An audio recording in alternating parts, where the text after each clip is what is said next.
Hello everyone, welcome to third part and the last part of Bakkhali series. তো সকালে আমরা বকখালি বিচে কিছুক্ষণ ঘুরে তারপর আমরা বেরিয়ে যাব মৌসুনী আইল্যান্ডের উদ্দেশ্যে। তো প্রথমেই আমরা গাড়িতে করে গিয়ে নেমেছিলাম লঞ্চ ঘাটে। বাই দ্য ওয়ে, তোমরা বকখালির থেকে বাস বা যেই গাড়িতেই আসো তোমাদের নেমে আবার অটোতে করে এই নৌকার ঘাটে আসতে হবে। তারপর তোমাদের টিকিট কেটে নৌকাতে উঠে ওই পাড়ে যেতে হবে। ওই পাড় থেকে আবার তোমাদের টোটোতে করে যেতে হবে, যেখানে এক একজনের ভাড়া প্রায় 100 টাকার কাছাকাছি। অনেকগুলো রিসর্ট আছে, যে কোনো একটাতে থাকতে পারবে। কিন্তু এখানে কিছু ব্যাপার আছে যে মানে যতটা এক্সপেকটেশন নিয়ে গেছিলাম অতটা এক্সপেকটেশন ফুলফিল হয়নি। তোমরা দেখতেই পাচ্ছ জায়গাটা কীরকম, আর আমার মুখের অবস্থা দেখেই বুঝতে পারছো how much I like it. তুমি রিসর্ট বুক না করলে সমুদ্র এনজয় করতে পারবে না এখানে। হোয়াট এভার, এখানে বিভিন্ন টেন্টের ব্যবস্থা ছিল থাকার জন্যে।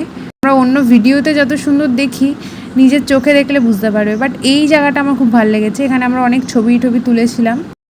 ইয়াস ঝড়ের পর থেকে এখানে কিন্তু কোনো বিচ নেই। তোমরা দেখতেই পাচ্ছ নদীতে যেরকম বাদ দেওয়া থাকে মাচা টাইপের করে দিয়েছে, যার উপরে ছবি তোলে সবাই এসে। লাঞ্চ বা ডিনার ওটা করার জায়গা। এখানে বিভিন্ন টেন্টের ব্যবস্থা ছিল থাকার জন্যে, আর এখানে এখন ফটো সেশন চলছে, তোমরা দেখতেই পাচ্ছ।